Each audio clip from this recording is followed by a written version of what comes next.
Hi everyone, aldehydes ketones कर रहे थे हम लोग और लास्ट लेक्चर में डिस्प्रोपोर्शनेशन रिएक्शन तक हमने कर लिया था। मतलब 3 तरह के जो रिएक्शंस हैं अल्डिहाइड कीटोन के लिए, न्यूक्लियोफिलिक एडिशन, कंडेंसेशन, डिस्प्रोपोर्शनेशन। बहुत ही इम्पॉर्टेंट टॉपिक्स अभी तक कंसिडर किए गए हैं, जो खास करके नेमिंग रिएक्शन जितने हैं वे सभी काफ़ी इम्पॉर्टेंट हो जाते हैं। नेक्स्ट अब आता है oxidation of aldehydes and ketones.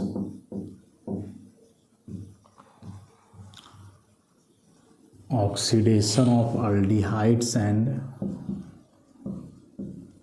Ketones.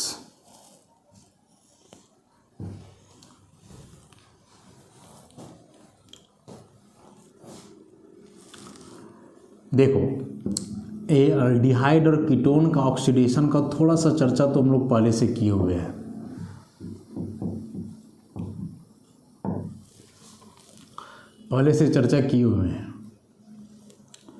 Aldehyde में यह जो हाइड्रोजन है फंक्शनल ग्रुप का, this is called reducing hydrogen. Reducing hydrogen कहने का मतलब कि यह किसी दूसरे को रिड्यूस कर सकता है, खुद ऑक्सीडाइज हो जाएगा। और यहाँ देखोगे कीटोन में तो दोनों तरफ कोई ना कोई अल्काइल एराइल ग्रुप होगा, मतलब यहाँ कोई रिड्यूसिंग हाइड्रोजन नहीं है, नो रिड्यूसिंग हाइड्रोजन। और यहाँ जब कोई रिड्यूसिंग हाइड्रोजन नहीं है तो फिर वह किसी दूसरे को रिड्यूस करेगा नहीं, तो खुद ऑक्सीडाइज भी नहीं हो पाएगा। तो सिंस अल्डिहाइड कंटेन्स या reducing hydrogen, therefore it get easily oxidized to corresponding carboxylic acid. तो बड़ा आसानी से जो है इसका ऑक्सीडेशन हो जाता है कार्बोक्सिलिक एसिड में। चाहे आप यहाँ वीक ऑक्सीडाइजिंग एजेंट लो, चाहे स्ट्रॉन्ग ऑक्सीडाइजिंग एजेंट लो, बड़ा ही आसानी से इस अल्डिहाइड का ऑक्सीडेशन हो जाता है कार्बोक्सिलिक एसिड में। लेकिन वो काम इसने करना चाहोगे तो बड़ा मुश्किल है। वीक ऑक्सीडाइजिंग एजेंट तो काम ही नहीं करेगा, और स्ट्रॉन्ग ऑक्सीडाइजिंग एजेंट यदि लेते हो तो नॉर्मल कंडीशन में वे भी रिएक्शन नहीं करवा पाते हैं। ड्रास्टिक कंडीशन लेना होता है, माने हाई टेम्परेचर, प्रेशर वगैरह, और फिर भी जो कार्बोक्सिलिक एसिड बनता है वह फिर लोअर कार्बोक्सिलिक एसिड, माने कीटोन यहाँ टूटता है। 4 कार्बन का कीटेन लिए हो तो एसिड 2 कार्बन का मिलेगा, 1 कार्बन का मिलेगा, ऐसे करके लोअर कार्बोक्सिलिक एसिड का फॉर्मेशन हो जाता है वहाँ से। इसलिए कीटोन का ऑक्सीडेशन बहुत कॉमन नहीं है, अल्डिहाइड का कॉमन है। तो यही अल्डिहाइड का ऑक्सीडेशन हम लोग देखेंगे। कई ऑक्सीडाइजिंग एजेंट हैं अल्डिहाइड के लिए जो उसको कार्बोक्सिलिक एसिड में ऑक्सीडाइज करता है। सबसे पहला acidified potassium dichromate, alkaline potassium पर मैंगनेट, उसके बाद Tollens reagent, Fehling solution, Benedict solution, ऐसे करके कई रिएजेंट हैं जो अल्डिहाइड को ऑक्सीडाइज करता है कार्बोक्सिलिक एसिड में। तो एक एक करके इन सारे रिएजेंट के बारे में हम लोग देखेंगे कि किस तरह से ये रिएजेंट वर्क करते हैं और कैसे अल्डिहाइड का ऑक्सीडेशन करेंगे कीटोन में। तो कीटोन का ऑक्सीडेशन अलग से हम लोग पढ़ेंगे लास्ट में, बहुत कॉमन नहीं है, बताए रीजन क्यों ऐसा है। तो अल्डिहाइड का हम लोग पहले करेंगे, ऑक्सीडेशन ऑफ अल्डिहाइड। सबसे पहला बाय यूजिंग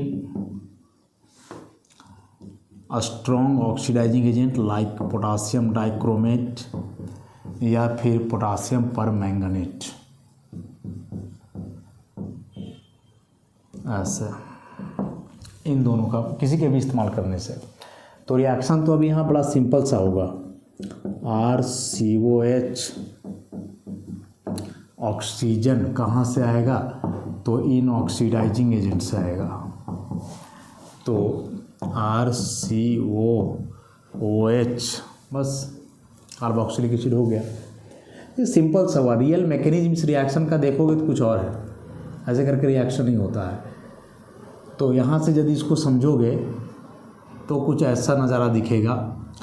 रेडॉक्स रिएक्शन के हिसाब से यदि इसको लिखोगे तो ऐसे, डाइक्रोमेट हम लोग जानते हैं Cr2O7 पर 2 माइनस, ये रिड्यूस होता है Cr++ में।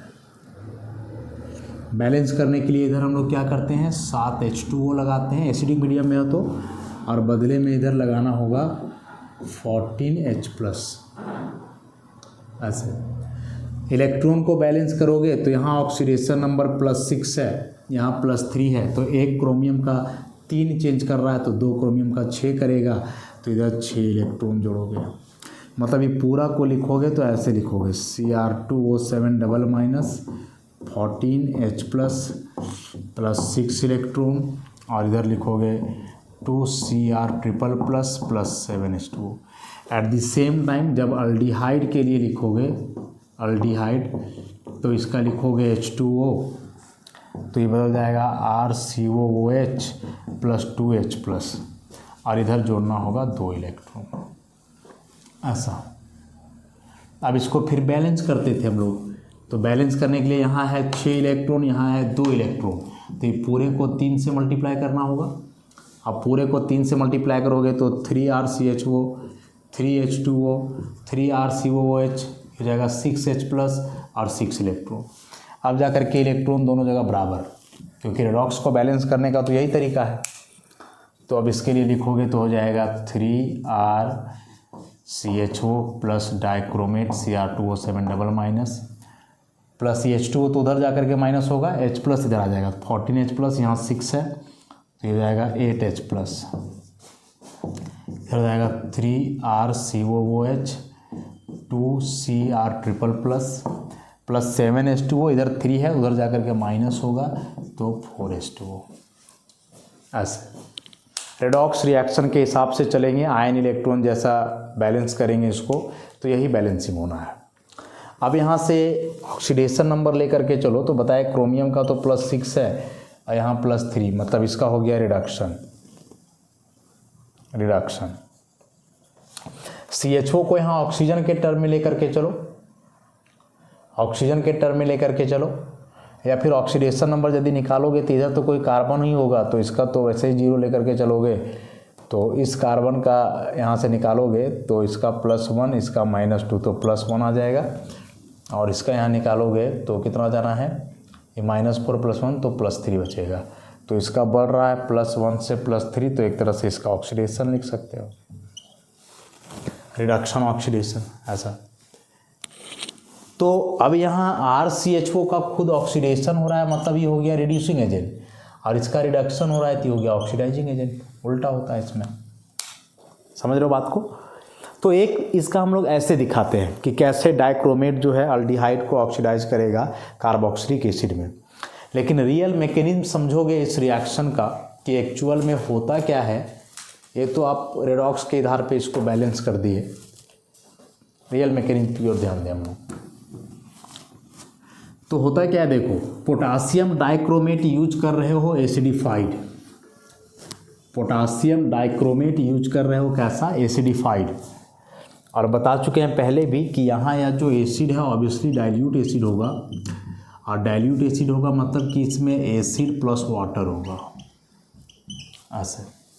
तो फर्स्ट ऑफ ऑल होता क्या है कि जो अल्डिहाइड हम लोग लेते हैं नंबर 1 स्टेप में, कि यह जो अल्डिहाइड लिया जाता है इस अल्डिहाइड का हाइड्रेट बनता है, हाइड्रेशन होता है इसका, रिवर्सिबल स्टेप है ऐसा।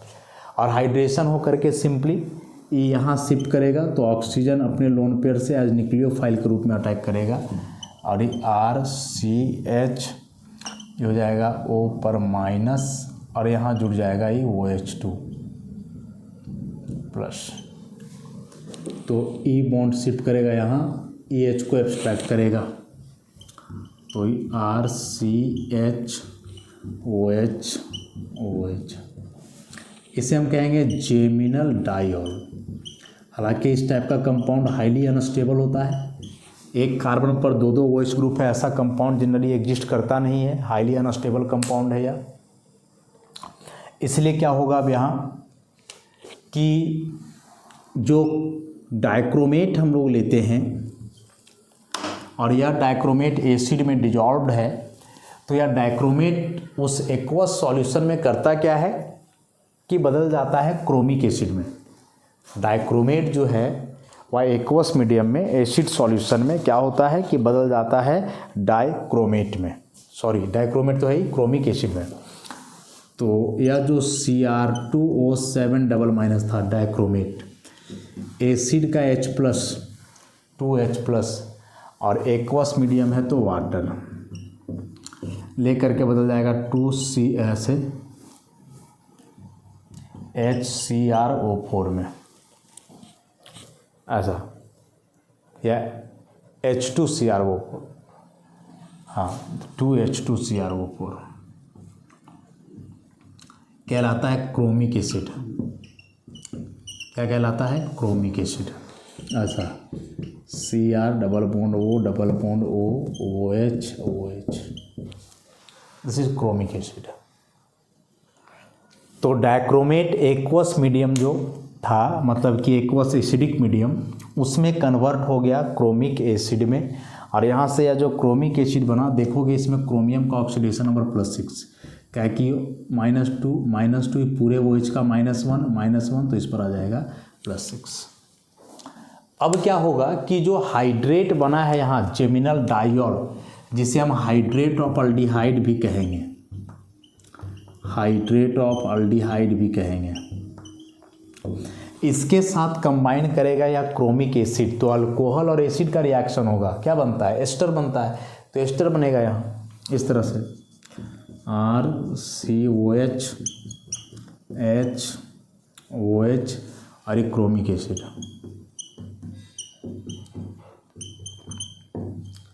ऐसा अल्कोहल और एसिड का रिएक्शन है, एस्टर बनेगा RCOH OH CR double bond O OH, यहाँ से H2O बाहर, and this is called chromate ester.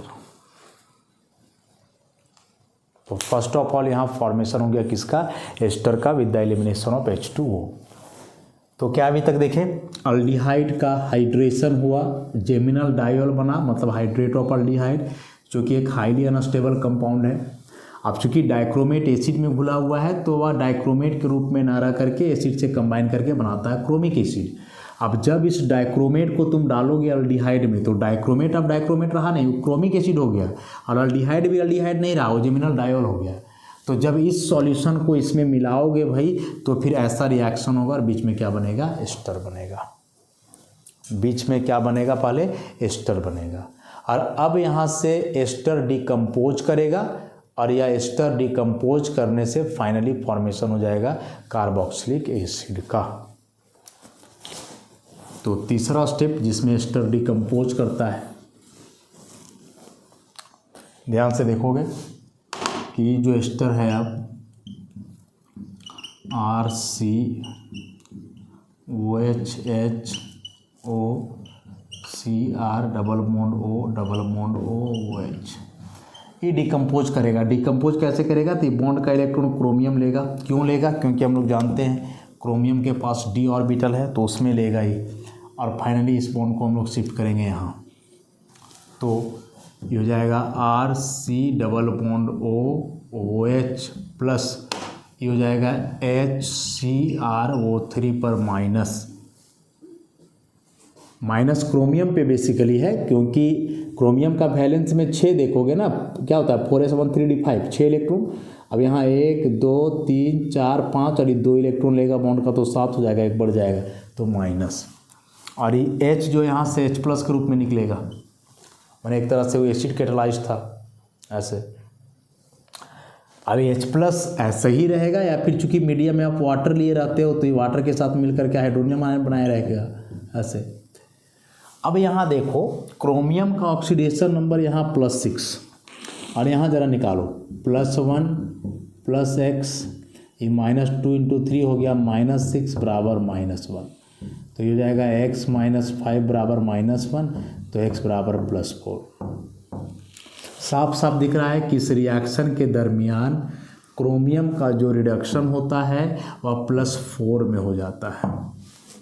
हालांकि डायरेक्ट जो रिएक्शन हम लोग लिखे थे उसमें +3 बना रहे थे, लेकिन नहीं +4 में, वो +3 वहाँ लिख रहे हैं हम लोग ऐसे करके Cr ट्रिपल प्लस लिख रहे थे ना, जो बन रहा था अभी इसके पहले जो लिखे थे, तो ये वाटर से कंबाइन करके बेसिकली रहेगा उस फॉर्म में HCrO3 में, फाइनली +4 में पहुंच करके जा करके रुकता है ऐसा। तो यही है इस रिएक्शन का मैकेनिज्म कि किस तरह से डाइक्रोमेट का इस्तेमाल करके जो है अल्डिहाइड का ऑक्सीडेशन होता है, किसमें, कार्बोक्सिलिक एसिड में। तो 3 स्टेप का मैकेनिज्म एग्जाम के लिए इंपॉर्टेंट नहीं है, लेकिन समझ करके रखोगे, ऑब्जेक्टिव क्वेश्चन आ सकता है कि during oxidation of aldehyde by potassium dichromate या acidified potassium dichromate the intermediate formed is, ऐसे करके ऑप्शन दे देगा 3-4, तो याद रखेंगे क्रोमेट एस्टर बनता है। फिर ऐसे ही पूछेगा कि the oxidation number of chromium changes from +6 से +3, +6 से +4, +6 से +2, ऐसे करके कुछ भी दिया जा सकता है। तो रिएक्शन में साफ साफ हम लोग देख रहे हैं कि +6 से बदल रहा है किसमें, +4 में। ये पोटासियम डाइक्रोमेट का यूज करके पोटासियम पर मैंगनेट के साथ भी सिमिलर मैकेनिज्म लिखा जा सकता है। पोटासियम पर मैंगनेट के साथ भी सिमिलर मैकेनिज्म लिखा जा सकता है, या उसको बैलेंस करोगे रेडॉक्स वाला मेथड से, तो कैसे होगा ज़रा देख लेते हैं।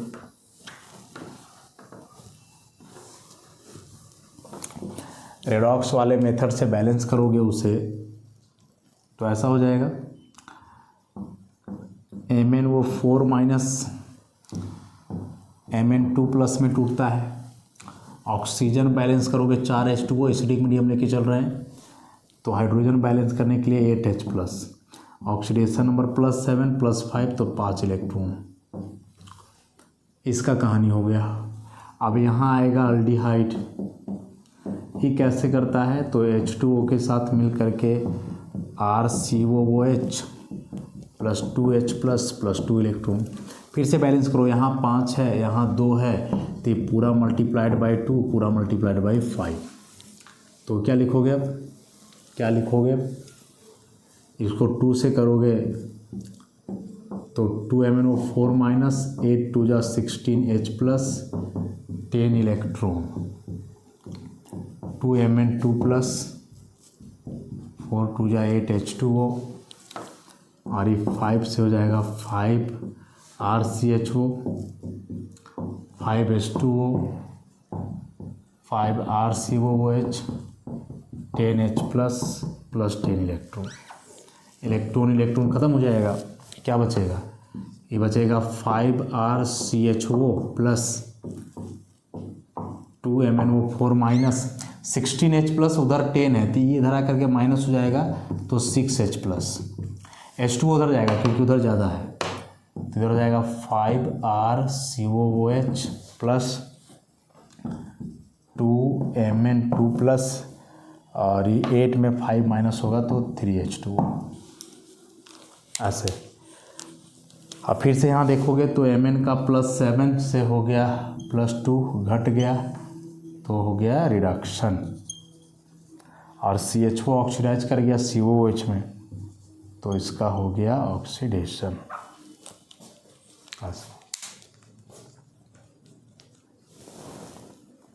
इस तरह से हम लोग रिएक्शन को दिखाएंगे।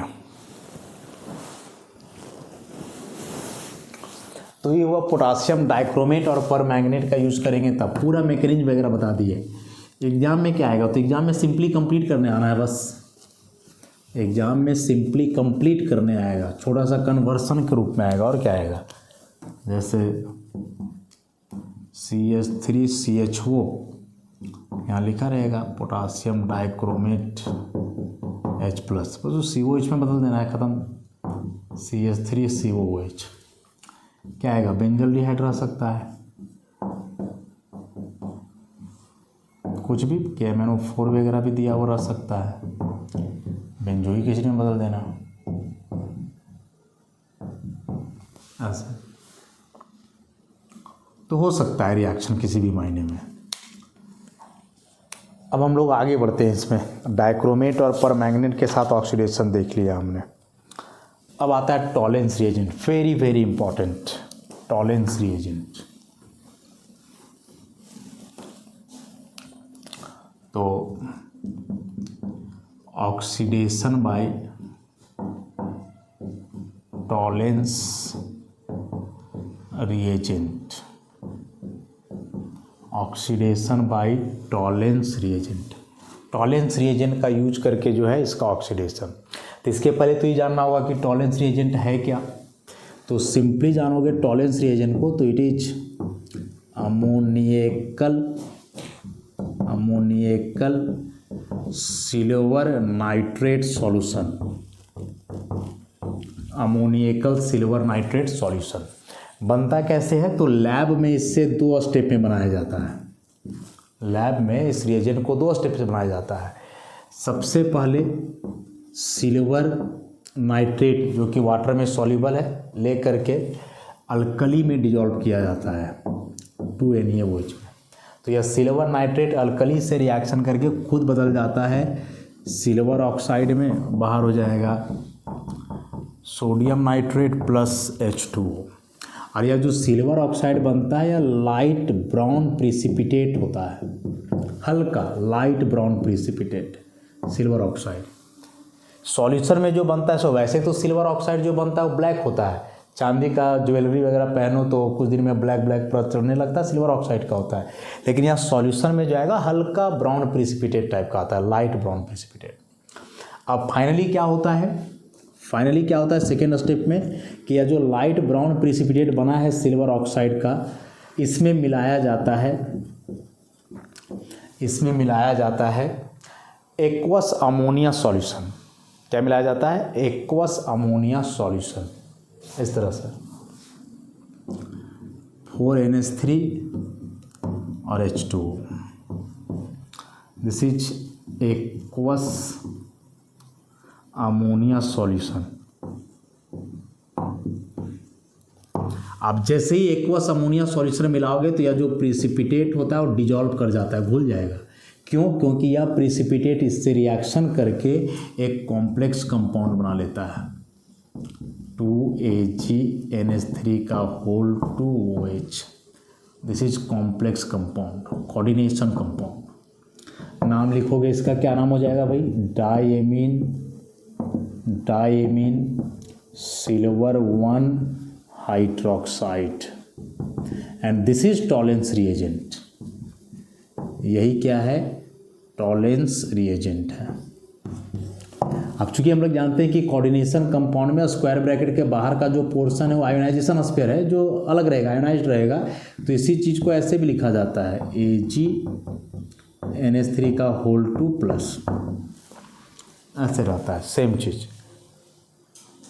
तो यह था टॉलेंस रिएजेंट का प्रिपरेशन कि कैसे टॉलेंस रिएजेंट को जो है लैब में बनाया जाता है। तो सिल्वर नाइट्रेट का सॉल्यूशन में अल्कली मिलाया गया, ब्राउन प्रिसिपिटेट बना सिल्वर ऑक्साइड का, और उस ब्राउन प्रिसिपिटेट को डिजॉल्व किया गया एक्वस अमोनिया सॉल्यूशन में। तो वहाँ जा कर के जो कॉम्प्लेक्स कंपाउंड बना, that complex compound is called Tollens reagent, diamine silver 1 hydroxide. तो एक तो डायरेक्ट क्वेश्चन यहाँ से आ जाएगा यही कि टॉलेंस रिएजेंट क्या है, ऐसे ऐसे 4 ऑप्शन दिए रहेंगे, या टॉलेंस रिएजेंट में सिल्वर किस ऑक्सीडेशन स्टेट में है, किसके साथ कॉम्प्लेक्स बनाता है, अमोनिया के साथ, वाटर के साथ, OH के साथ, सब कुछ दिया हुआ रहेगा, तो ध्यान रखना है। तो ये टॉलेंस रिएजेंट का था। अभी टॉलेंस रिएजेंट के साथ रिएक्शन कैसे होता है अल्डिहाइड कीटोन का, जरा उसको देखें हम लोग। तो इसमें हम लोग लिखेंगे कि Tollens reagent oxidises aldehyde into corresponding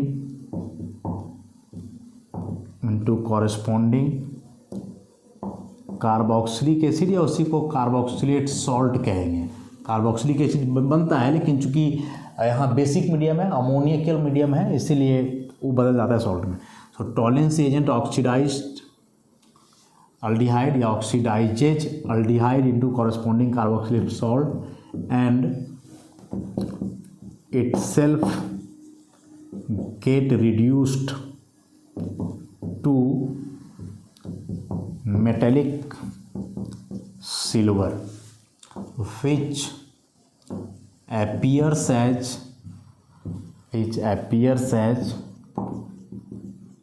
shining particles on the wall of the vessel. इसलिए इस रिएक्शन को हम लोग सिल्वर मिरर टेस्ट के नाम से जानते हैं। इक्वेशन लिख लें, फिर समझ पाएंगे क्या लिखा गया है स्टेटमेंट में। टॉलेंस रिएजेंट कैसे बना, इतना तक तो हम लोग समझ गए। ऐसे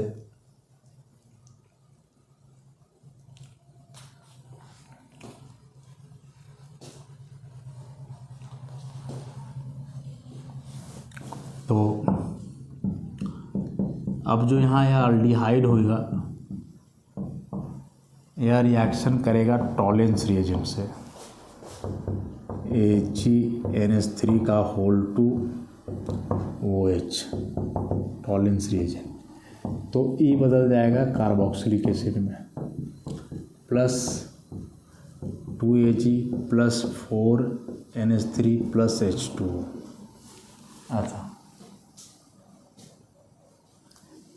this is silver mirror.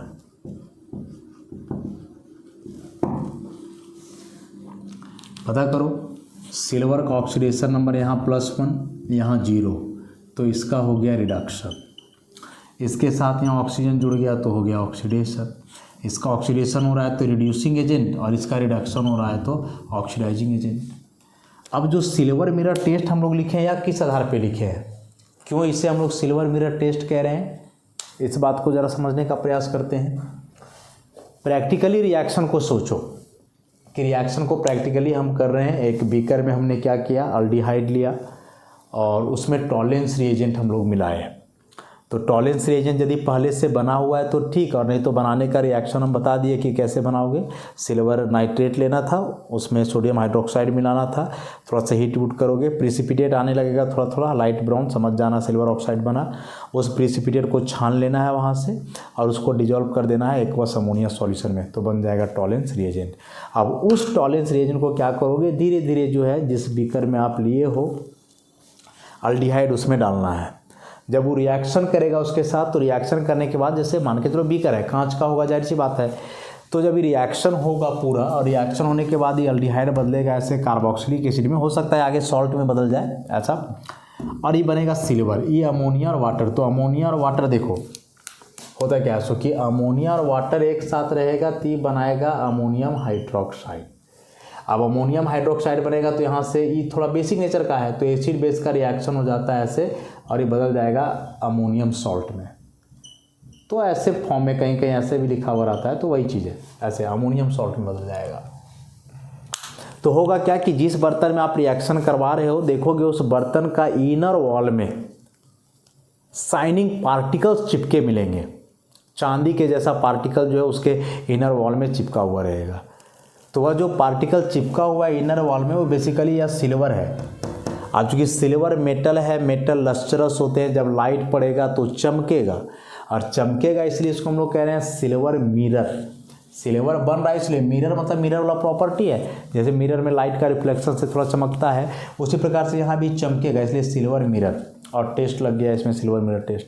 Test इसलिए लगा है क्योंकि यह रिएक्शन स्पेसिफिकली अल्डिहाइड के लिए है, कीटोन्स के लिए नहीं है। कीटोन ऐसा नहीं कर पाते हैं।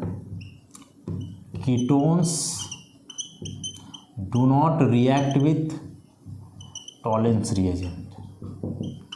कीटोन जो है वे टॉलेंस रिएजेंट के साथ रिएक्शन नहीं करते हैं। तो यदि अल्डिहाइड कीटोन में अंतर करना हो तो बड़ा बढ़िया मेथड है कि दो अलग अलग कंटेनर में अल्डिहाइड कीटोन दिया हुआ है, तुम्हें पता करना है which one is aldehyde and which one is ketone. दोनों में टॉलेंस रिएजेंट मिला दो, थोड़ा सा हीट करो, जिसमें सिल्वर मिरर बना, चमकता हुआ पार्टिकल दिखाई दिया इनर वॉल पे, अल्डिहाइड है, जिसमें नहीं है कीटोन, क्योंकि कीटोन ऐसा कोई रिएक्शन करता नहीं है। ठीक है, एग्जाम में क्वेश्चन क्या आएगा, तो सबसे पहले ऑब्जेक्टिव में बता दिए कि टॉलेंस रिएजेंट है क्या, वही आ जाएगा। दूसरा नोट्स लिखने आएगा कि how Tollens reagent oxidises aldehyde, तो पूरा रिएक्शन लिखना होगा।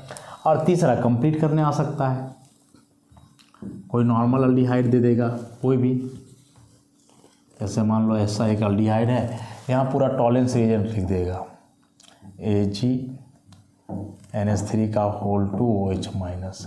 हो सकता है ये ना लिख करके इनडायरेक्टली इसको ऐसे लिखेगा सिल्वर नाइट्रेट, सब कुछ लिख देगा। NaOH डायरेक्टली नहीं लिखेगा और दे देगा यहाँ अमोनिया एक्वस।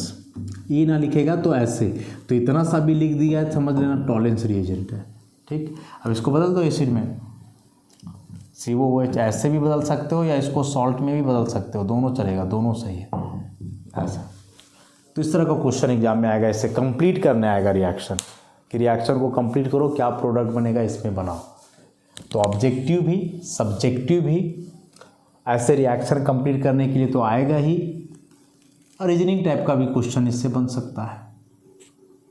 ठीक है, तो यह टॉलेंस रिएजेंट को करके रखोगे, बड़ा ही इंपॉर्टेंट सा चीज़ है और बड़ा ही कॉमन सा रिएजेंट है टॉलेंस रिएजेंट। यही रिएजेंट को आप पढ़ोगे जब बायोमोलिक्यूल्स चैप्टर पढ़ोगे, कार्बोहाइड्रेट, वहाँ तो बड़ा जरूरी हो जाएगा, रिएक्शन रिपीट कर जाएगा। एक्चुअली बायोमोलिक्यूल में जो कार्बोहाइड्रेट चैप्टर पढ़ाना पूरा का पूरा अल्डिहाइड कीटोन पर आधारित है, इसलिए ध्यान से पढ़ोगे और खास करके यही ऑक्सीडेशन रिडक्शन वाले रिएक्शंस आएंगे उसमें।